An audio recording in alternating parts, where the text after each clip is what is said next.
The untold hurt के platform से मैं हूं आपका होस्ट सैयद मुंतज़िर।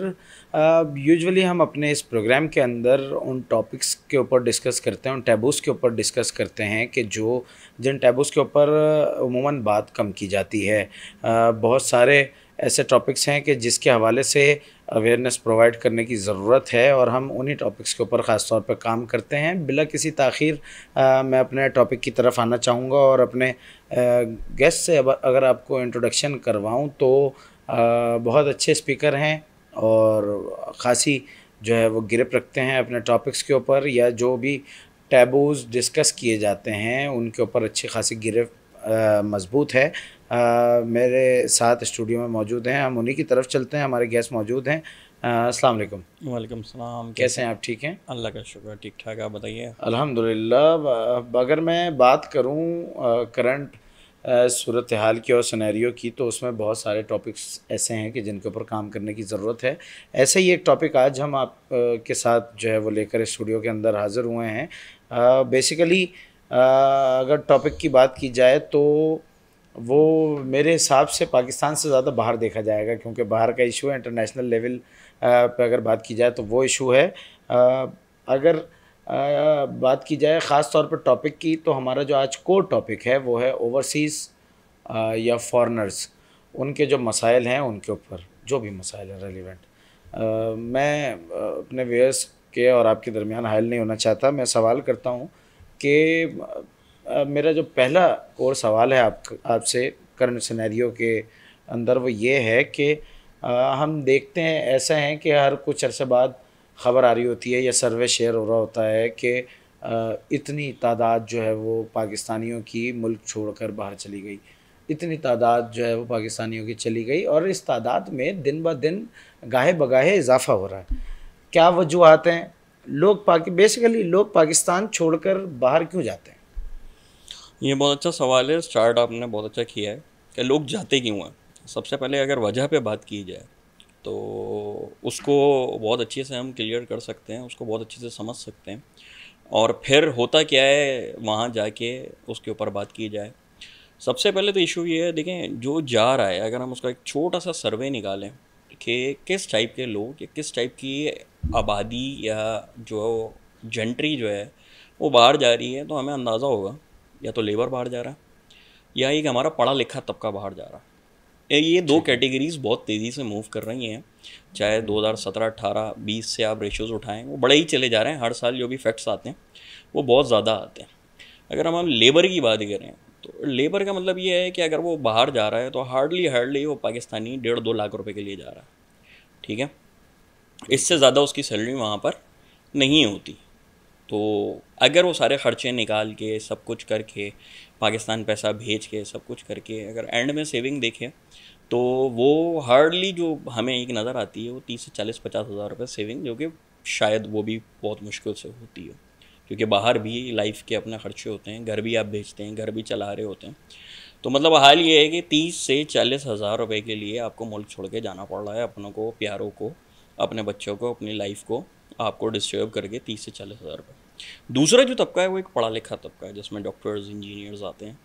और ये तेज़ी से मुल्क छोड़ के बाहर क्यों जा रहे हैं? ये इस वजह से जा रहे हैं कि वहाँ इनकी डिमांड बहुत ज़्यादा है। ठीक है, डॉक्टर्स की, इंजीनियर्स की, डॉक्टर्स की तो बहुत ही ज़्यादा है।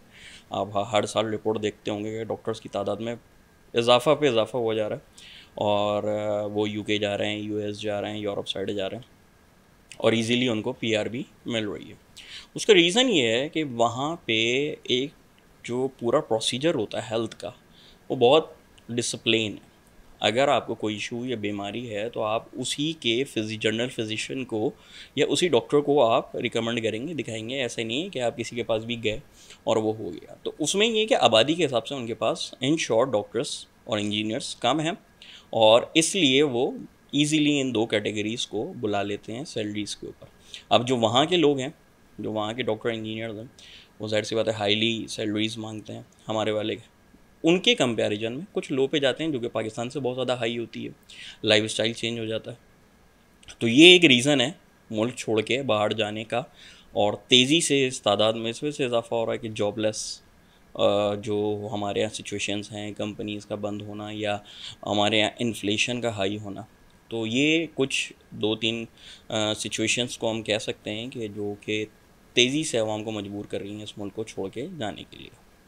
अच्छा, आपने मज़दूर तबके की बात की और साथ में उन ब्रेन्स की बात की कि जो इंतहाई ज़रूरी और काबिल ब्रेन्स हैं। अच्छा, ठीक है। दोनों को का अगर कंपैरिजन किया जाए ना, तो दोनों अपने अपने रिस्पेक्टिव डिपार्टमेंट्स के अंदर जो है वो महारत रखते हैं, वो रखते हैं, तभी वो बाहर जा रहे हैं।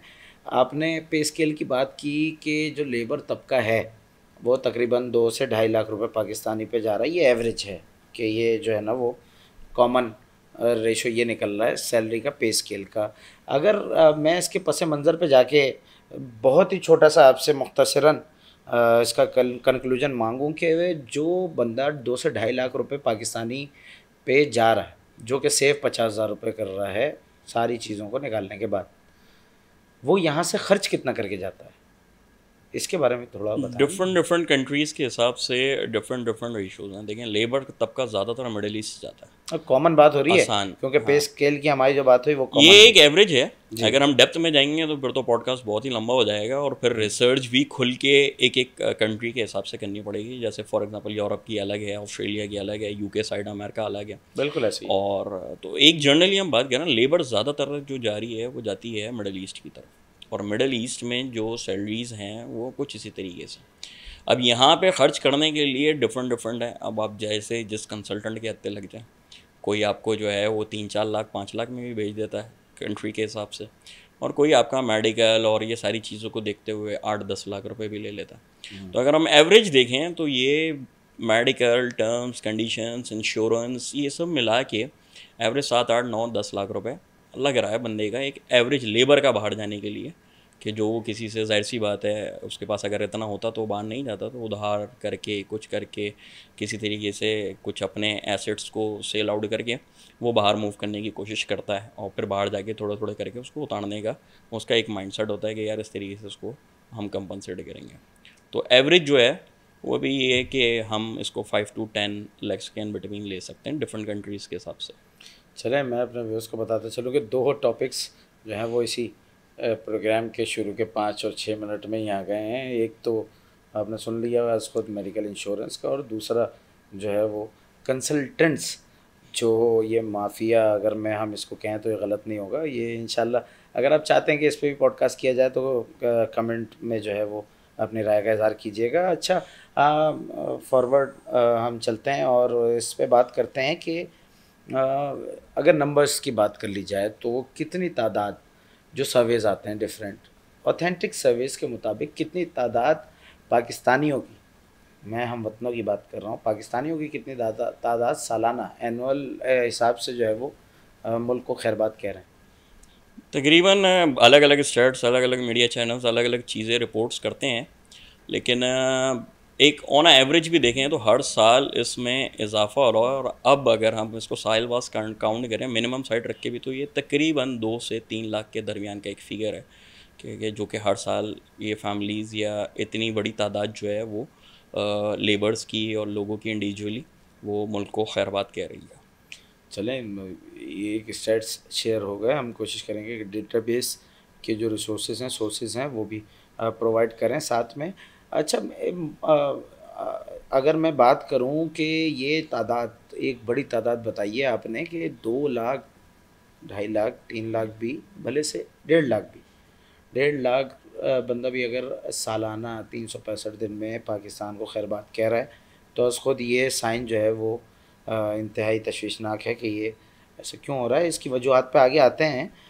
मैं बात करूँगा कि जो बंदे यहाँ से पाकिस्तान छोड़ के जा रहे हैं और वहाँ पहुँच गए, भाई किसी भी कंट्री में पहुँच गए, वो जहाँ भी जाना चाहते थे वहाँ पहुँच गए।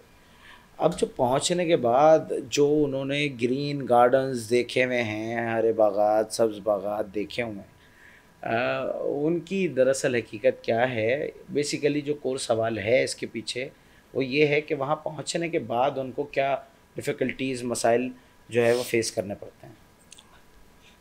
देखिए, हमारा जो रीज़न है यही है कि हम खुल के और हकीकत को बयान करें, लोगों के सामने पहुँचाएं। ये जो ग्रीन गार्डन्स है ना, ये तो इंसान के तभी ख़त्म हो जाते हैं जब वो ये डिसीजन लेता है कि मैंने मुल्क छोड़ के जाना है। ठीक है, अब वो ग्रीन गार्डन्स रहते नहीं हैं, अब उसके लिए सिर्फ और सिर्फ रिस्पॉन्सिबिलिटीज़ और पैसा मैटर करता है। अब ये आपके ग्रीन गार्डन्स इन शॉर्ट में है, एयरपोर्ट पे ख़त्म हो जाते हैं। जैसे ही नहीं, आप हम डिपार्चर अगर के हम उसमें जाते हैं, हाँ आपको फील होना शुरू हो जाता है कि यार मैं किस लाइफ से किस लाइफ की तरफ मूव हो रहा हूँ। अब ये डिपेंडेंट होता है कुछ, अगर आप बहुत ज़्यादा सोशल हैं तो शुरू के 6-8 महीने साल आपके लिए हर दिन ऐसा होगा कि यार लाइफ का सबसे ब्लंडर डिसीजन लिया है और वापस चले जाना चाहिए था, ठीक है। लेकिन अगर आप फैमिली कॉन्शियस हैं, आपकी फैमिली में किसी से अटैचमेंट बहुत ज़्यादा है, तो भी आप सर्वाइव करना आपके लिए बहुत ज़्यादा मुश्किल होगा। आप यही सोचते रहेंगे अबे यार ये मैंने क्या कर लिया यार, चलो कम से कम थक हार के घर तो चले जाते थे, बात तो हो जाती थी, अम्मी की शक्ल दिख जाती थी, भाइयों की शक्ल, बहनों की, दोस्त मिल जाते थे, बाहर चले जाते थे, ये सब कुछ होता रहता। इन शॉर्ट अगर कोई बंदा बिल्कुल ही घर में रहने वाला हो, सब कुछ हो, वो बाहर जाए तो उसका भी सर्वाइवल टाइम 3 से 6 महीने का होता है, उतने में वो खुद को सेट कर लेता है। उसका रीज़न ये है कि जो इश्यूज़ हम यहाँ फेस करते हैं वो वहाँ जाके फेस नहीं करते, वहाँ के इश्यूज़ ही डिफरेंट होते हैं। यहाँ के इश्यूज़ नहीं है लाइट आएगी, पानी आएगा, बिजली नहीं है, मोबाइल छिन जाएगा, एक्सीडेंट हो जाएगा। तो ये जब चीज़ें आपके माइंडसेट से हटती हैं और आप एक रिलैक्स पीस वाला माहौल देखते हैं वहाँ पे कि यार ये सारी चीज़ें हैं, तो आप ख़ुद अपने आप को उस माहौल के हिसाब से बेहतर करना शुरू कर देते हैं। उसमें टाइम लगता है, लेकिन वहाँ के जो इश्यूज़ हैं वो डिफरेंट है, जिनमें सबसे पहला मैं ये कहूँगा कि visa issue, work permit issue easily नहीं मिलता हर किसी को। सब इसी कोशिश में होते हैं कि स्टूडेंट वीज़ा पे जाएं या जॉब के ऊपर अकामा जाके अप्लाई करें, जॉब मिल जाए और वो सारी चीज़ें। तो वीज़े का डर, आपकी लीगल इश्यूज़ जो होते हैं, ज़ाहिर सी बात है वीज़ा नहीं होगा तो आप इनलीगल होंगे, छुपे रहेंगे। तो ये जो इश्यूज़ होते हैं ये आपको वहाँ पे हिट करते हैं। आपको सोचना पड़ता है कि मैं फॉर एग्जांपल किसी मुल्क में 5 साल का है, किसी मुल्क में 10 साल का है, कहीं आपको 2 साल का अकामा दिया जा रहा है, उसके बाद क्या होगा, उसके बाद रिन्यूअल होगी नहीं होगी, मिलेगा नहीं मिलेगा, कौन से काम मैंने किस तरीके से करने हैं। पाकिस्तान में तो बहुत आज़ादी है, वहाँ पर रिस्ट्रिक्शंस हैं लीगली बहुत ज़्यादा, तो इन सारी चीज़ों को देखना पड़ता है। और जो सबसे ज़्यादा चीज़ वहाँ पे आपको पहली तौर पे हिट करती है वो यही वीज़ा और लीगल इश्यूज़ होते हैं, जो आपने देखने होते हैं, जिसको आप यार कर लेंगे, पाकिस्तान वाला हिसाब नहीं होता कि कर लेंगे, देख लेंगे, बनवा लेंगे, वो आपको करना ही करना होता है। तो ये सबसे पहला चैलेंज जो है वो हम फेस करते हैं वहाँ जाके। इसमें मेरे ख्याल से अभी भी गुंजाइश है। अब आगे मुझे उम्मीद है कि दूर हो जाएगी अगर बात की जाए कि हम इससे एक स्टेप आगे बढ़ जाते हैं और हम ये कहते हैं कि चलो भाई वहाँ पहुँच गए, मसाइल हैं अपनी जगह लेकिन हम किसी तरीके से पहुँच गए। देखते हैं लोगों को। तीसरा टॉपिक भी आ गया डंकी, उस पर भी बात की जा सकती है। एक रास्ता ये भी है कि जिसके थ्रू लोग पहुँचते हैं। उसके बाद कहीं भी पहुँचने के बाद, कहीं भी हिजरत के बाद जो मसाइल आते हैं उनमें से जो एक बड़ा मसला है कि वहाँ सर्वाइवल तो चाहिए आपको। तो अगर मैं बात करूँ कि रेलिवेंट जॉब सीकिंग, यहाँ तो कंसल्टेंट से आप कंसर्न करते हैं और वहाँ जाते हैं, ये तो हो गई पढ़े लिखे तबके की बात। और साथ में बहुत सारी फर्म्स ऐसी भी हैं जो मज़दूरों में भी काम कर रही हैं, लेकिन उसके बाद भी वहाँ सेटिस्फेक्शन नहीं हो रही होती। हमने देखा है, अभी आप इस पर मज़ीद खोल के बात करेंगे। जॉब सीकिंग, रेलिवेंट जॉब्स और फिर पे स्केल। वो मैंने ग्रीन गार्डन्स की जो बात की ना कि हमारा एक्सपेक्टेशंस ये थी कि ये होगा, ये इतना मिलेगा, इतना बचा लूँगा, ये कर लूँगा, ये रास्ता निकालेंगे, और फिर उतना हो नहीं पा रहा होता। तो उसकी वजह ये होती है कि पे स्केल जो आपकी उम्मीदें होती हैं उसके मुताबिक नहीं हो रहा होता एडजस्ट। अगर इस पे थोड़ी सी बात की जाए तो गलत नहीं होगा कि रेलिवेंट जॉब्स और पे स्केल, इस पे क्या कहना चाहेंगे? लेकिन दो चीज़ें, दोनों डिफरेंट हैं। पे स्केल की तो बात इस वजह से देखें कि अगर उन्होंने आपको बहुत अच्छा पे स्केल देना होता तो आपको बुलाया क्यों जाता? उनकी अपनी आवाम भी मौजूद है, उनसे काम करवा लिया जाता, थोड़े कम पे करवा लिया जाता, थोड़े ज़्यादा पे करवा लिया जाता। लेबर एम्प्लॉय को तो पूरे दुनिया के अंदर ही दबाया जाता है ना, तो उनसे दबा लिया। बाहर से बंदा बुलाने का मकसद ही यही होता है कि उनकी अपनी लेबर उस सैलरी के ऊपर काम नहीं कर रही होती, जो कि रेलेवेंट उनको कंपनीज़ को हाई लग रहे होते हैं, तो वो आपको इस वजह से बुलाते हैं। और यहाँ से लोग इस वजह से जाते हैं कि उनको वो फिगर बहुत हाई लग रहा होता है जी। लेकिन इश्यूज़ की जो आपने बात करी कि वो ग्रीन गार्डन मैच नहीं होता, ये आपकी मिस कैलकुलेशन है। आप समझते हैं मैं यहाँ से जाऊँगा 3-4 साल में सेट हो जाऊँगा, सारा लोन उतर जाएगा, मामला सेट हो जाएंगे, मेरे अपने घर होंगे, गाड़ियाँ ले लूँगा पाकिस्तान में 1-2। ये आज से 10 से 15 साल पहले के सिनेरियोज थे।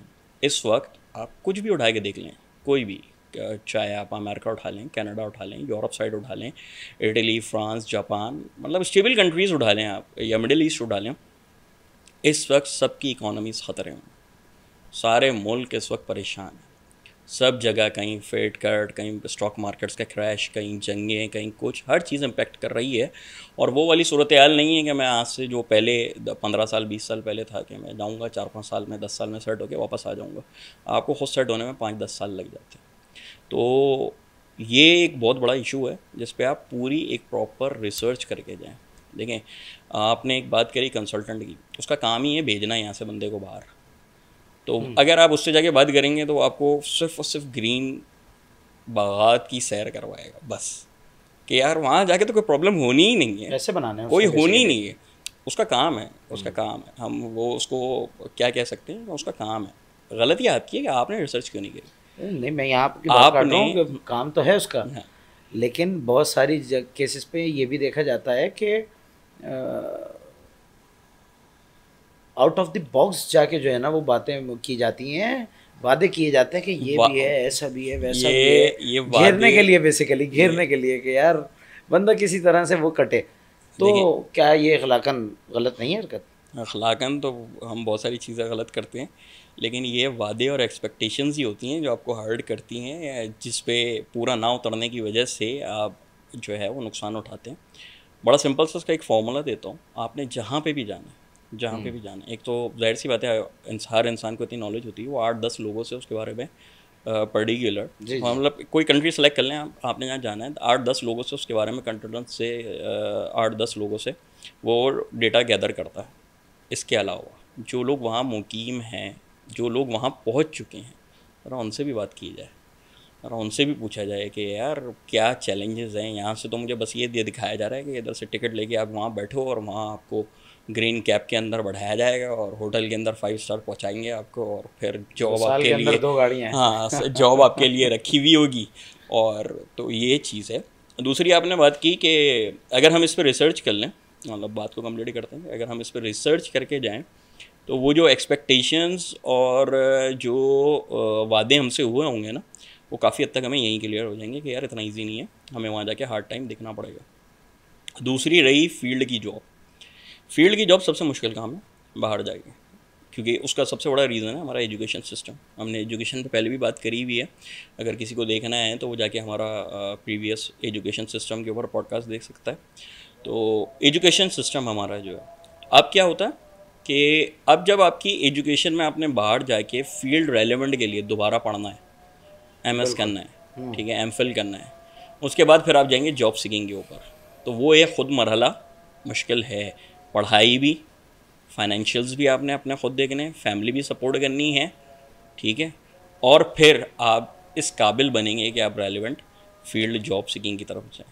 तो ये जो हैं वो इश्यूज़ आते हैं, इसको मद्देनज़र रखना चाहिए। ये इतना आसान नहीं है जितना लगता है यहाँ से, और मुश्किल ज़ाहिर सी बातें आती है, जो उसको फेस कर लेते हैं फिर वो उसको यूज़ टू भी हो जाते हैं। तो फिर इस तरह तो जो मिडिल क्लास तबका है उससे बेहतर तो वो हैं जो मज़दूर हैं, कम से कम अपनी रेलिवेंट जॉब्स पे तो जा रहे हैं वहाँ पर। मिडिल क्लास तबका मैं नहीं समझता पाकिस्तान में मौजूद है। तो अब सिर्फ 2 ही तबके रह गए हैं, एक लोअर क्लास और एक अपर क्लास। मिडिल क्लास तो ख़त्म ही हुई है, ख़त्म ही हो गया। ये खैर लोग शायद इस बात पे एग्री ना करें, लेकिन अगर हम हकीकत को देखें तो इन शॉर्ट मैं आपको बताऊं, जो मिडिल क्लास कहते हैं, एक छोटी सी एग्जांपल देता हूं मैं आपको। अगर खुदा न खास्ता हमारे घर में कोई बीमार हो जाता है और बीमारी कोई सीवियर होती है और उसके अंदर मिलियंस का खर्चा आता है, आया हम करा सकते हैं? मिडिल क्लास की बात कर रहा हूँ, करवा सकते हैं, या उसके लिए हमें हाथ पांव मारने पड़ेंगे, अपने कुछ एसेट्स बेचने बिल्कुल पड़ेंगे? मारने पड़ेंगे हाथ। तो बस फिर मिडिल क्लास का कॉन्सेप्ट ख़त्म है, इस पर मैं ज़्यादा बात नहीं करना चाहूँगा। अभी मेरे हिसाब से, मेरी कैलकुलेशंस के हिसाब से पाकिस्तान में 2 ही तबके मौजूद हैं, एक लोअर क्लास और एक अपर क्लास। तो बस, तो अगली पॉडकास्ट का फिर ये टॉपिक आ गया, ये अगली से अगली का, कि ये जो है खुद ये हेल्थ माफिया है जो बेसिकली एक मेरे हिसाब से पूरी सीरीज़ है इसकी पॉडकास्ट की जो इस पे होनी चाहिए, इतना बड़ा टॉपिक है। ठीक है, पॉइंट आ गया। अगर मैं एक और एक अहम मसाइल जो मसला है उसकी तरफ आपका ध्यान दिलाऊं कि वहाँ जाके जो हम फेस कर रहे होते हैं वो है लैंग्वेज बैरियर और लैक ऑफ कम्युनिकेशन। क्योंकि मैंने भी, जब हम जाहिर सी बात है, इस पॉडकास्ट से पहले जब हम रिसर्च कर रहे थे तो हमें देखने में ये मिला कि ये बहुत ही ज़्यादा एक बड़ा मसला है कि जिसकी वजह से अस खुद सर्वाइवल भी जो है वो मुश्किल हो जाता है कि कैसे सर्वाइव किया जाए। क्या इस पे क्या कहना चाहेंगे, लैंग्वेज बैरियर और लैक ऑफ कम्युनिकेशन पे? इस वजह मैं आपको एक अच्छी सी एग्जांपल देना चाहूँगा कि हम पाकिस्तानियों के अलावा कि बाकी सब अपनी ज़बान को ही सपोर्ट करना पसंद करते हैं। हमें इंग्लिश में घुसने में ज़्यादा मज़ा आता है, टेढ़ा मुँह करके बोलने में, ज़्यादा एक्सेंट के साथ बोलने में। अदरवाइज़ आप जिस भी मुल्क में जाएंगे वो अपनी नेशनल लैंग्वेज को ही यूज़ करते हैं, बड़े फ़ख्र के साथ यूज़ करते हैं। अब मैं गया हूँ किसी ऐसे कंट्री में, तो जाहिर सी बात है मुझे अपनी बात समझाने के लिए, बहुत सारे ऐसे कंट्रीज़ हैं अगर हम डेटा निकालें तो इंग्लिश जो है वहाँ नहीं आती लोगों को, वो अपनी ज़बान यूज़ करते हैं या कुछ छोटी फूटी और कोई सेकंड लैंग्वेज के तौर पे अगर किसी प्रोफेशन से रिलेटेड है तो।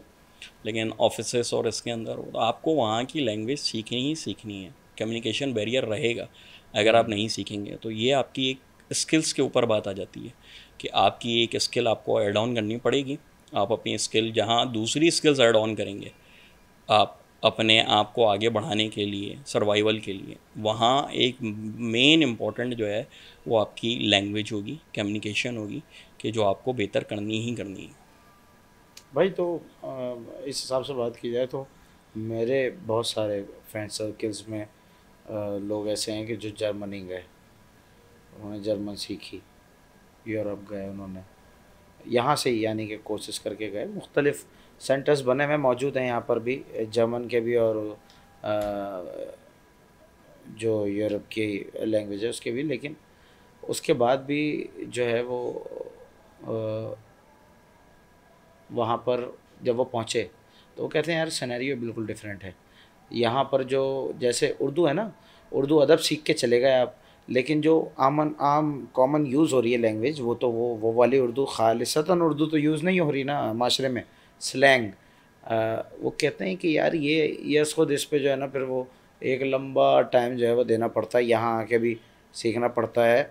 लेकिन एज़ कम्पेयर टू पाकिस्तान हम यहाँ पर इसलिए आराम से और जल्दी सीख जाते हैं क्योंकि यहाँ पर इन्वायरमेंट होता है, लोग होते हैं, बोलना होता है, जाहिर सी बात है आपकी स्पीकिंग स्किल्स भी हैं। तो मुश्किलात तो उसके बाद भी मौजूद हैं। तो इसको क्या कहेंगे, इसका और मज़ीद हल कैसे हो सकता है कि जहाँ इतने मसाइल हम फेस कर रहे हैं, एक ये लैक ऑफ कम्युनिकेशन वाला जो मसला है वो सीधा पॉइंट्स बुलेट्स की सूरत में बताइएगा, वो कैसे जो है ना वो हम उसको कम कर सकते हैं, या ये जो हमें इतना लंबा सर्वाइवल करना पड़ता है उस टाइम पीरियड को कैसे कम कर सकते हैं? उसमें सबसे बेहतर यही है जहाँ आपने जाना है आप उसके ऊपर वर्किंग पहले से स्टार्ट कर दें। यहाँ पे आप जो है उसके कोर्सेज ऑनलाइंस भी हैं। आप इस वक्त तो इंटरनेट की एआई की दुनिया है, आप उसको देखें सीखें। लेकिन आपकी एक्सपर्टीज़ और 100% कॉन्फिडेंट आप वहाँ जाके, और वो भी 6 से 8 महीने बाद ही होंगे। आप चाहें फ़ौरन जाके, तो वो जो आपने पॉइंट डिस्क्लोज़ करा है कि पढ़ाया कुछ जाता है, सिखाया कुछ और जाता है और यूज़ कुछ और हो रहा है वहाँ पे, अगर वो एग्जैक्टली वही सिखाने लगें तो बहुत ज़्यादा डिफ़िकल्ट हो जाता है। तो बेसिक जो चीज़ें होती हैं जो आप अपना मैसेज कन्वे कर सकें, वो वाली लैंग्वेज काफ़ी हद तक आपको सिखा दी जाती है। बाकी जब आप वहाँ जाते हैं तो आराम से आप उन चीज़ों के यूज़ टू हो ही जाते हैं। कंसेप्ट क्लियर कर दिए जाते हैं। बिल्कुल ऐसे ही है। अच्छा, एक और जो बड़ा मसला है वो जो हमने देखा, चूँकि हमने सर्वे किया प्रॉपर तो हमने मसाइल देखे, तो एक बड़ा मसला जो आ रहा है ना वो ये आ रहा है क्योंकि जो लोग पाकिस्तान से जाते हैं या कहीं से भी जाते हैं वो एज सच अपनी बेसिक, हम एवरेज कॉमन जनरल बात कर रहे हैं, तो वो अकेले जा रहे होते हैं। तो जब वो वहाँ पर पहुँचते हैं और उसके बाद जो है वो अकेलापन जो है ना उनका, वो अंदर ही अंदर से दीमक वाला काम कर रहा होता है। और नफसियाती मसाइल भी फिर ऐसा हमने देखा है, जब कंसर्न किया डॉक्टर से तो नफसियाती मसाइल भी होते हैं। इसके बारे में क्या कहना चाहेंगे, ये कितना बड़ा मसला है? लेकिन बाहर अगर हम जाते हैं तो अकेलापन और मेंटल हेल्थ इश्यूज़ लाजमी आपको हिट करते हैं। क्योंकि इशू ये है, मैंने आपको बताया है कि आप एक फैमिली कल्चर से सोशल इशू से उड़ के जा रहे होते हैं और वहाँ जाके आपको वो चीज़ नहीं मिलती। सबसे पहले तो आपको एक टफ़ टाइम मिलता है 10 से 12 घंटे की नौकरी का, फिर आपने जॉब भी देखनी है, जॉब के साथ साथ स्टडीज़ भी देखनी है अगर आप कर रहे हैं तो। अगर स्टडीज़ नहीं भी कर रहे तो आपका जो रूटीन होता है वो बड़ा टफ़ होता है, ठीक है। एक कमरे में 3-4 लोग होते हैं, ठीक है, सर्वाइवल के लिए, स्टार्ट के लिए, और इसी तरीके से आप वहाँ सर्वाइव कर सकते हैं। बहुत ही ज़्यादा मतलब बहुत, हम जिसको कह लें 1-2% लोग ऐसे होते होंगे जाके अकेले रहते होंगे, लेकिन तो बाद ज़्यादातर जो है वो यही होता है कि शेयर्ड रूम्स होते हैं और वो सब कुछ। उसके बावजूद भी, क्योंकि अगर आपको बीमारी का सामना करना पड़े, आपको कुछ, हर बंदे की लाइफ वहाँ इतनी बिजी होती है तो वो आपको नहीं दिखता। अगर आप बीमार खुद हैं तो आपने खुद को खुद ही देखना है। आपने अपने स्केड्यूल को, अपनी स्टडीज़ को, अपनी जॉब को, अपने बीमारी को आपने खुद ही देखना है। वो कोई जो साथ वाला है 1 बार 2 बार 3 बार, उसके ज़ाहिर सी बात है उसकी भी जॉब है, उसकी भी स्टडीज़ हैं, उसके लिए भी टाइम जो है वो उतना ही है जितना आपके लिए है। तो यही कि बहुत बड़ा इशू होता है जिसको कैटर करना बहुत ज़्यादा मुश्किल होता है। आराम से फिर बंदा क्या करता है कि वहीं जो लोग होते हैं उन्हीं के साथ, घर भी अगर आपने बात कर ली, कितनी देर कर ली, 1 घंटा आधा घंटा, इससे ज़्यादा आप नहीं बात कर सकते। और बात करके ज़्यादातर बंदा इमोशनल ही होता है। घर पे बात करके, बच्चों को देख के, फैमिली को देख के याद आती है तो इमोशनली होता है। तो लोग जानबूझ के कुछ इसको कम भी करने की कोशिश करते हैं, यार कम से कम बात की जाए ताकि हम इमोशनल कम हो, हम यहाँ पे अपने सर्वाइवल पे टाइम दें। तो ये इश्यूज़ होते हैं। इसके अलावा जो एक इशू होता है, कुछ लोग जो है वो अपने कल्चरल, मज़हब, इन सारी चीज़ों की तरफ अपने आप को डाइवर्ट करने की कोशिश करते हैं। कोई नमाज की तरफ, मस्जिदों में, दुआओं में, चर्च, मंदिर, जो जिस कम्युनिटी के, हाँ, एक्टिविटीज़ देते हैं, रिलीजियस एक्टिविटीज़ की तरफ जाते हैं, अपने कल्चर की तरफ जाते हैं जहाँ से वो आए होते हैं। तो अब वहाँ पे जिस मुल्क में जा रहे हैं वहाँ उसकी आज़ादी कितनी है? अगर आज़ादी है तो सही है, लेकिन अगर आज़ादी नहीं है तो ये भी एक बड़ा पॉइंट है। आपको सेलेक्ट करना पड़ेगा कि आपका माइंडसेट अगर सऊदीया या ईरान जाने का है और आप कनाडा या इटली पहुंच जाते हैं तो ये भी एक बहुत बड़ा इशू है। आप बहुत इस चीज़ को हिट करेंगे कि यार मेरा माइंडसेट जो है वो कुछ और था, मैं किसी और कंट्री में गया। तो ये भी एक सिलेक्शन जो है ना वो होती है।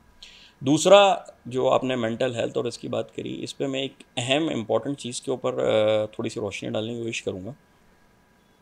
मेडिकल बहुत ज़्यादा महंगा है। अगर आप बीमार हो जाते तो बंदा खुद ही अपने आप को सही करने की कोशिश करता है वहाँ पे।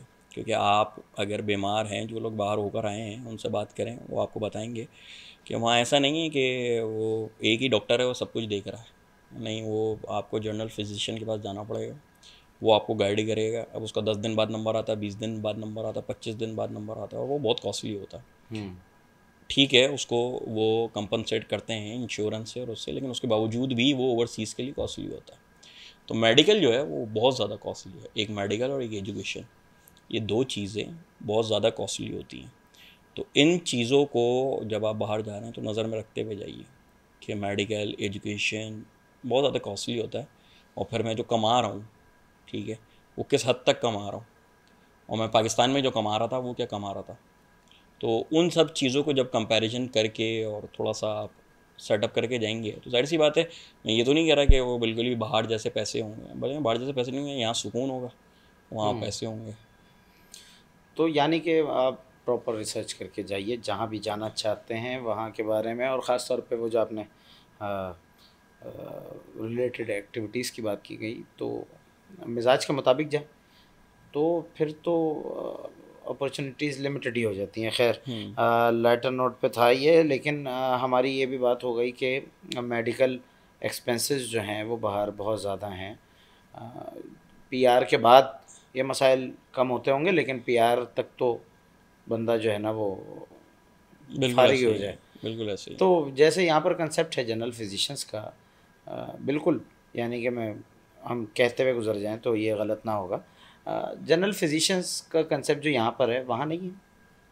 यहाँ पे तो बड़ी आज़ादी है। यहाँ तो पता नहीं उसने कहाँ से डिग्री लिए नहीं लिए, नाम क्या गया, MBBS का बोर्ड लगा लिया, बैठ गया, दवाइयाँ दे रहा है, लोग शिफा भी पा रहे हैं गाँवों में, बोर्ड में। हम कहाँ जाके एक प्रॉपर डॉक्टर ढूंढेंगे, या कौन पाकिस्तान में जो है वो एक प्रॉपर दांत का मसला दांत वाले को, पेट का मसला पेट वाले को, सर का मसला सर वाले को। इतने कॉस्टली होते हैं ये कि वो बंदा क्या करता है, वो OPD को ही कंसल्टेंट करके ओपीडी से ही, ओपीडी वाले ही डॉक्टर से दवाइयाँ लिखवा के और बोलता है ठीक है चलो ठीक है। वहाँ पे इस तरीके से होता है। इन शॉर्ट अगर मैं आपको बताऊँ तो ये एक पूरा बड़ा टॉपिक है जिस पर डिस्कस होना चाहिए, लेकिन इन शॉर्ट में अगर आपको बताऊँ कि अगर आपके सर में दर्द है या आपका ब्लड प्रेशर हाई है, वो कुछ है, तो आपको उस वक्त उसी चीज़ की ट्रीटमेंट कर देंगे। आपको बता देंगे आपके साथ ये इशू है, अब आप जाइए प्रॉपर डॉक्टर के पास, फिजिशियन के पास, वो आपको जो है वो गाइड करेगा कि इसका क्या हो सकता है। ठीक है, मैं नहीं करूँगा, मैं नहीं बता सकता। इन शॉर्ट मैंने इसको समराइज कर दिया है इस बात को। यानी कि वो आप ये कहना चाह रहे हैं जो गली मोहल्लों में एमबीबीएस हैं, और अक्सर तो मैंने ये भी देखा है लेटर नोट पे कि वो एक बार मैं एक मेडिकल स्टोर पे अपने फादर के लिए जो है ना वो प्रिस्क्रिप्शन के मुताबिक दवा लेने गया, तो वहाँ पर एक बंदे ने 15 से 20 मिनट ले लिए। मैंने बोला भाई ऐसा क्या हो रहा है, जब मैंने ज़्यादा इंटरेस्ट लिया और कोशिश की कि मैं सुन सकूँ कि क्या हो रहा है, तो वो उसको अपना मसला बता रहा था मेडिकल स्टोर वाले को। फिर मेडिकल स्टोर वाले ने बोला नहीं नहीं ये 3 दवाएं हैं, ये 2 दिन तक ले लें आप, ये मसला हल हो जाएगा। मैंने कहा वाह, मेडिकल स्टोर वाले भी जो है वो डॉक्टर बन चुके हैं लोगों के लिए, उसकी वजूहात हैं। अगर बात की जाए लेटर नोट पे ही, तो वो महंगाई इतनी है कि लोग बेयर नहीं कर पा रहे ना फीसेस, क्लिनिक्स की भी बेयर नहीं कर पा रहे फीसेस, इसलिए जो है वो ये काम कर रहे हैं कि दवा ले लेंगे, फ्री की प्रिस्क्रिप्शन जो है वो हाथों हाथ ही हो जाएगी, हिसाब किताब डायग्नोसिस भी बाहर यही करेगा मेडिकल स्टोर बाहर वाला। ऐसा नहीं होता। बाहर जितने दिन की आपको दवा लिख के दी है उतनी ही मिलेगी मेडिकल स्टोर से, और वो भी विदाउट प्रिस्क्रिप्शन, डॉक्टर के कहने के बगैर आपको वो चीज़ नहीं मिलेगी। तो ये फ़र्क है बाहर में और यहाँ पर। अच्छा, हमने शुरुआत में आपने एक पॉइंट डिस्कस किया, उसी पे मेरा सवाल है अगला भी कि बड़ी तादाद पाकिस्तान छोड़कर जाने वालों के अंदर जो है वो इंजीनियर्स और डॉक्टर्स की है।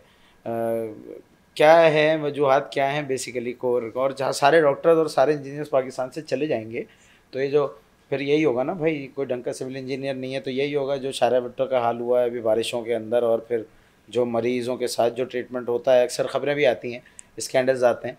तो अच्छे डॉक्टर्स ही जब मुल्क में नहीं हैं और सारे बाहर चले गए, क्योंकि बाहर उनको एज़ कम्पेयर टू पाकिस्तान वही पे स्केल अच्छा है और सारी सहूलियात, तो ये एज़ खुद कितना बड़ा मसला है डॉक्टर्स और इंजीनियर्स का, काबिल डॉक्टर्स और इंजीनियर्स का पाकिस्तान को अलविदा कहना, खैर बात कहना। मुल्क के लिए तो ये आप समझ लें कि एक अच्छा सा वर्ड यूज़ करूँ तो कब्र में जाने जैसा है। अगर हम बिल्कुल मुल्क ऐसे। की, पूरे मुल्क की अगर हम सिस्टम की बात करें तो उसको कब्र में उतारने जैसा है। लेकिन अगर डॉक्टर और इंजीनियर्स के हवाले से बात करें तो उनके लिए तो जन्नत है। ठीक है, डॉक्टर्स का मैंने आपको बताया क्योंकि तादाद कम है, सैलरीज बहुत ज़्यादा होती हैं, लाइफ स्टाइल बहुत बेहतरीन होता है यहाँ से वहाँ, और पीआर भी इजीली मिल जाती है। इंजीनियर का तो पाकिस्तान में ये है कि आपको इंजीनियर बनने के बाद समझ में आता है कि यार ये मैंने किया क्या, ये क्या कर लिया ये मैंने क्यों अपने हो गया? साथ। ये मैंने क्यों कर लिया, तो मुझे इस पर पूरी प्रॉपर रिसर्च करनी चाहिए थी। 5-6 फील्ड्स के अलावा इंजीनियरिंग में, इंजीनियरिंग स्कोप है ही नहीं। की स्कोप है ही नहीं, स्कोप है ही नहीं है। मतलब इलेक्ट्रॉनिक्स इंजीनियर्स की बात करें, चीज़ें यहाँ बनती नहीं हैं।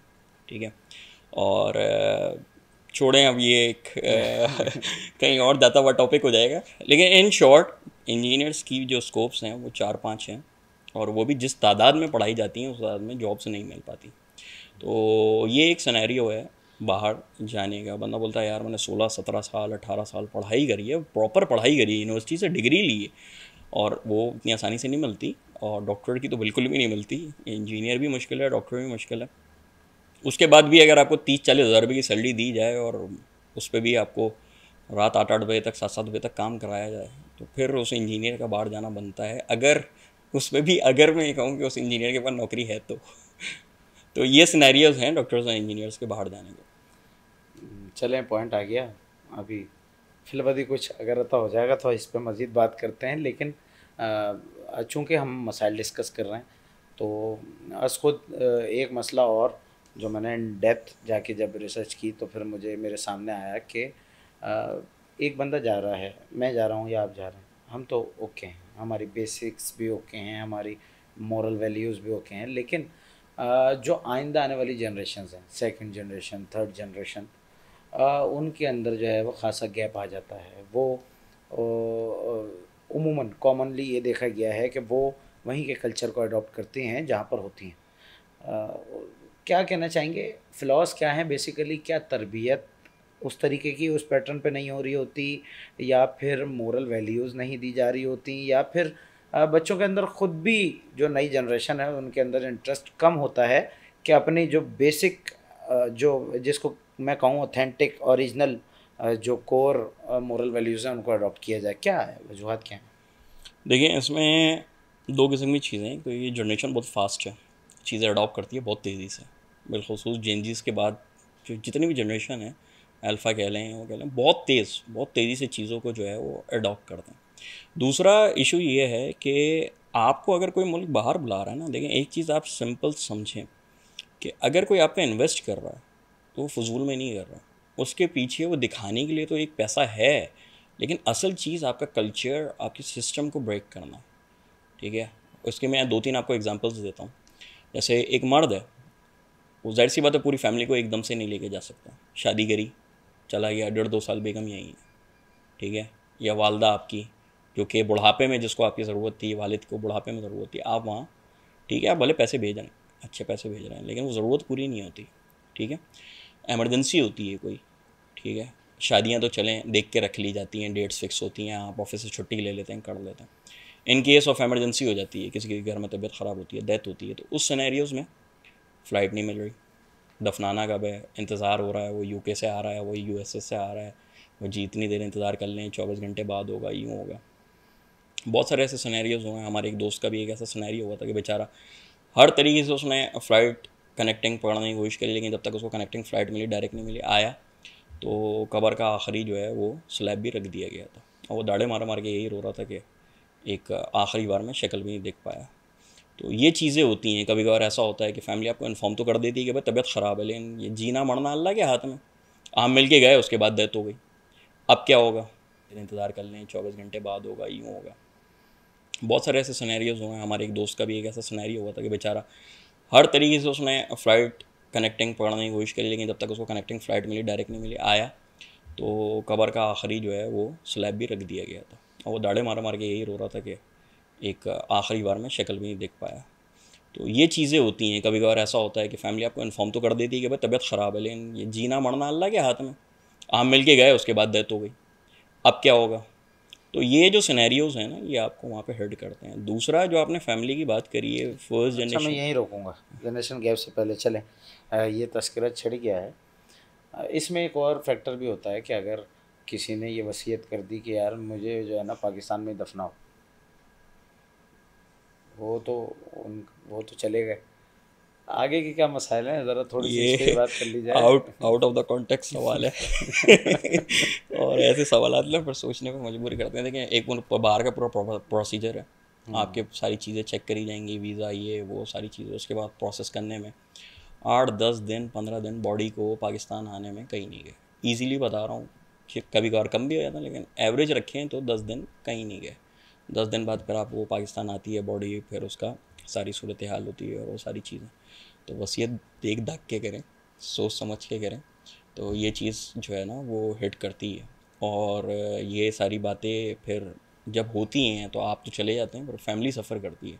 और बैठे हुए हैं, वो दोस्तों से वहाँ पे कांटेक्ट हो रहा है, वो वहाँ के दोस्त एक बिजी स्केजुअल में इनको पहुँचा रहे हैं रिपोर्ट और देख रहे हैं, और वो सारी चीज़ें बहुत, मैं कहूँ तो एक डार्क फेज़ है, तो उसको डिस्कस ना करें तो ज़्यादा बेहतर है। लेकिन ये कि चलें, ये अपने व्यूअर्स चीज़ें, के लिए हाँ, हम एक पब्लिक अवेयरनेस मैसेज है कि ऐसे फैसले या ऐसी बातें ना कहें कि जो मुश्किल बन जाती है। जहाँ की मिट्टी नसीब में है वहीं होगी आपके, वहीं पर आप दफनाए जाएंगे। और जो हमारा दीन इस्लाम है वो भी यही कहता है कि तदफीन जल्द अज जल्द होनी चाहिए। तो कोशिश करें कि जो है ना वो रिलैक्स रहें और फैमिली को भी जो है ना वो अपने सफ़र करने पे मजबूर ना करें। बैक टू द टॉपिक वकार भाई, जो सेकंड एंड थर्ड जनरेशन का गैप है जो वहाँ आता है रहते हुए, इस पे बात हो रही थी। बहुत सारे हमारे दोस्त ऐसे हैं जो गए हैं और वो फिर 15 दिन 20 दिन महीने के लिए आते हैं, और एक एक हफ्ते 2-2 हफ्ते में वापस चले जाते हैं। बोलते हैं भाई ये यहाँ रहने की अब हमें आदत नहीं रही। सबसे ज़्यादा जो है वो डाइजेशन का मसला होता है, जी। पानी का मसला होता है, गर्मी का एटमॉस्फेयर का बहुत ज़्यादा इशू होता है, तो वो चीज़ें वो डाइजेस्ट नहीं कर पाते और वक्त से पहले ही चले जाते हैं। मोबाइल छिन गया, ये वो 10 टेंशन है, तो ये बोलते हैं भाई पैसे भेजने हैं ना, ठीक है पैसे भेज देंगे, चला जाता हूँ। और फिर बाहर जाने के बाद ना आपकी सोच भी बदल जाती है। पहले तो ये होता है आप स्टार्ट के 6-8 महीने में आप मैं ये होता है यार ईद पे जाऊँगा, यार अपनों से मिलने, या किसी इवेंट पे जाऊँगा, किसी की शादी आ रही है। 2 साल बाद 2.5 साल बाद ना ये सोच बदल जाती है। फिर बंदा बोलता है यार मैं जाऊँगा, टिकट का खर्चा, खर्चा, फैमिली का खर्चा, सारा खर्चा कितने गिफ्ट्स लग लेके जाएंगे। जाने हैं, हाँ, अब फिर पाकिस्तान में एक्सपेक्टेशंस भी, हैं। फिर पाकिस्तान में मिलूंगा, वहाँ पे भी खर्चा, लोग बोलेंगे यार बाहर से आया पैसे मुझे को निकालने पड़ेंगे। तो ये तकरीबन वो एक रफ एस्टिमेट बताऊँ, अगर वो बोलता है यार 1 मिलियन लग रहा है मेरा फॉर एग्जाम्पल, मैं शादी में 2 लाख का लिफाफा भेज देता हूँ, वो ज़्यादा खुश हो जाएंगे। तो ये चीज़ें जो है ना, फिर आपकी सोच टाइम टू टाइम उस हिसाब से चेंज होती रहती है, और फिर आप अपने आप को वहाँ पे जब एडजस्ट कर लेते हैं ना, फिर आपको वापस आना अच्छा नहीं लगता। फिर आप बोलते हैं नहीं यार अब ये बेहतर है। तो जो भी करें, असल में अवेयरनेस जो है वो हमारी यही है कि आया लड़की की शादी वहाँ हो, आया लड़का ख़ुद वहाँ जाके स्टेबल हो, एक पूरी प्रॉपर रिसर्च करके, पूरी वर्किंग करके, अपने माइंडसेट के हिसाब से कंट्री सेलेक्ट करके जाना कितना मुश्किल है, वहाँ पे जॉब ढूंढना, आपकी फील्ड की रेलेवेंट की जॉब, इन सारी चीज़ों पे अगर आप वर्किंग करके 6-8 महीने प्रॉपर फिर मूव होते हैं, तो डिफ़िकल्टीज़ तो होंगी लेकिन उस जैसी नहीं होंगी जैसे आपको बागात दिखाई देंगे। तो जो आज के हमारे पॉडकास्ट का मैं कहूँगा समराइज्ड है, वो यही है कि अपनी वर्किंग को इसको स्ट्रॉन्ग करें, लोगों से हेल्प लें जो वहाँ मौजूद हैं, उनसे सजेशंस लें, ख़ुद चीज़ों को देखें। और मेरा अपना एक पर्सनल व्यू है, मे भी लोग इससे डिनाई करें और करें, पाकिस्तान बेहतरीन मुल्क है, सिर्फ अगर यहाँ के सिस्टम सही हो जाए तो। लेकिन अगर हम जिस तेज़ी से पढ़े लिखे लोग, समझदार लोग मुल्क को छोड़ते हुए जाएंगे और छोड़ के जाते रहेंगे तेज़ी से, तो फिर सिस्टम सही नहीं होगा बल्कि और ज़्यादा ख़राब होगा। ये हाल फिर जो पीछे बचेगा वो अपने हिसाब से डिसीजन, फिर वो अगर उसने रोड बनानी है और बीच में दरख्त है तो दरख्त को काट के ही रोड बनाएगा, वो कभी भी दरख्त का नहीं सोचेगा कि दरख्त जो है वो हमारे लिए कितना फ़ायदेमंद है, वो बोलेगा इसको काट दो ये बीच में आ रहा है। हुआ भी है, तो दिमाग जब आपके पास से चले जाते हैं तो फ्यूचर प्लानिंग और फ्यूचर चीज़ें नहीं देखते, वो वक्ती चीज़ें देखते हैं। तो अगर मैं ये समझता हूँ कि आप भले 1-1.5 लाख रुपए कमा रहे हैं और सारी प्रॉब्लम्स हैं, सब कुछ हैं, तो सोच समझ के फ़ैसला करें। पाकिस्तान अच्छा कंट्री है, सिस्टम को बदलने की कोशिश करें, अपने आप को बदलने की कोशिश करें, अवेयरनेस की कोशिश करें, ना कि मुल्क छोड़ के जाना अच्छा डिसीजन है, आसान डिसीजन है, लेकिन ये रह के काम करना, लोगों को अवेयरनेस देना, समझाना मुश्किल है, और वो दिनों में होता भी नहीं है, उसके लिए बहुत एफर्ट्स करने पड़ते हैं। तो अब ये हमारे व्यूअर्स की चॉइस है कि वो क्या करें, मुल्क छोड़ के जाएं, रहें, अगर जा रहे हैं तो प्रॉपर रिसर्च करके जाएं, और अगर रहें तो किसी तरीके से अपना इनपुट डालें इस सिस्टम को, इस मुल्क को बदलने के लिए। ये हमारा जो मुल्क है बहुत बेहतरीन मुल्क है, हर लिहाज से जो हमारे पास चीज़ें हैं वो दुनिया के कंट्रीज़ में तकरीबन इतनी सारी चीज़ें एक सारे मुल्क में नहीं पाई जाती हैं। अगर हम उसको जोग्राफिकल स्टेट से और उससे देखें तो मिनरल्स हमारे पास हैं, गैसेस हमारे पास हैं, कैनाल सिस्टम्स हमारे पास हैं, बहुत सारी चीज़ें हमारे पास ऐसी हैं कि जो कि एक मुल्क के अंदर बहुत सारी चीज़ें नहीं मिलती। टूरिज़म हमारे पास है, एक्सपोर्ट हमारे पास है। तो इन सब चीज़ों को अगर हम देखें तो हम एक खुश नसीब मुल्क हैं, सिर्फ थोड़ा सा सिस्टम का इशू है। अगर इसको कुछ अवेयरनेस के साथ चेंज किया जाए तो मैं समझता हूँ ये हमारा मुल्क बेहतरीन मुल्क है। चलें जी, पॉइंट आ गया, बहुत शुक्रिया। आज के जो हमारा टॉपिक था वो बहुत ही अच्छा टॉपिक था और उस पर रिसर्च भी काफ़ी ज़्यादा थी। उम्मीद ये है कि जो ओपिनियन दिए गए हैं वो भी काबिल कदर हैं, और आवाम जो है, हमारे जो व्यूअर्स हैं ख़ास तौर पे, वो जो है वो उसको जो है वो सुनेंगे चीज़ों को और कोशिश करेंगे उसको अडॉप्ट करें। लॉन्ग स्टोरी शॉर्ट के जा रहे हैं पाकिस्तान छोड़ के तो रिसर्च करके जाइए, और उसके बाद अव्वल तो अगर बेहद इंतहाई ज़रूरी है तो जाइए, वरना फिर कोशिश कीजिए कि अल्लाह ताला ने जो रिस्क आपके नसीब का लिखा हुआ है वो यहीं तलाश करें। और फिर जा रहे हैं तो रिसर्च कीजिए, अपनी मॉरल वैल्यूज़ ना छोड़िए, सेकंड जनरेशन थर्ड जनरेशन का जो गैप आ रहा है उसको कोशिश कीजिए ओवरकम करने की कोशिश कीजिए। और अगर नहीं जा रहे यहीं हैं तो अपना इनपुट डालिए, अपना हिस्सा डालिए सिस्टम को चेंज करने में। हमारे गेस्ट ने बोला कि रिस्पेक्टेड गेस्ट ने बोला कि टाइम लगता है, टाइम नहीं लगता, जनरेशन्स लगती हैं। कोई भी सिस्टम, कोई भी यानी कि प्रॉब्लम सॉल्विंग के अंदर जनरेशन्स लगती हैं। हमने देखा दुनिया के अंदर ये चीज़ें पहले भी हो चुकी हैं, लेकिन अब वो काफ़ी स्टेबल हैं कंट्रीज़, और वो ग्रोथ भी जल्दी कर रहे हैं, डेवलप भी जल्दी कर रहे हैं। गुज़िश्ता चंद माह की बात करूं या माजी करीब की बात करूं तो नाइजीरिया ने अपना कर्ज़ा जो है वो लोन चुकाया आईएमएफ को, और वो अब जो है वो इंडिपेंडेंट स्टेट है। और उसके अलावा भी दीगर मिसालें और भी हैं। ये तो वो मिसाल थी जो मैंने माजी करीब की दी है। लेकिन कोशिश करें ना जाएं छोड़ के, और सिस्टम को बेहतर करने की कोशिश करें। और अगर जाना ही है तो उससे कोई, किसी को कोई फ़र्क नहीं पड़ता। रेमिटेंस तो आ ही रहा है पाकिस्तान, उसका मसला नहीं है। पैसे आते रहेंगे, सिस्टम चलता रहेगा, लेकिन जो उसके साथ जो पैरेलल चीज़ें इन्वॉल्व हैं, जो लॉसेस होंगे वो ख़ासा बड़े हैं। कोशिश कीजिए कि यहीं पर रह के सिस्टम को बेहतर करिए, और चीज़ें बेहतर हो सकती हैं अगर आप चाहें तो। अपना और अपने पैरों का रखिएगा बहुत ज़्यादा ख्याल, इस उम्मीद के साथ कि आप शो लाइक करेंगे, कमेंट करेंगे, सब्सक्राइब करेंगे, पॉजिटिविटी को शेयर करेंगे। अपने हो सैयद मुंतज़िर को दीजिए इजाज़त। इंशाल्लाह किसी नेक्स्ट प्रोग्राम के अंदर नेक्स्ट टॉपिक के साथ दोबारा मुलाकात होगी। तब तक के लिए अल्लाह निगहबान।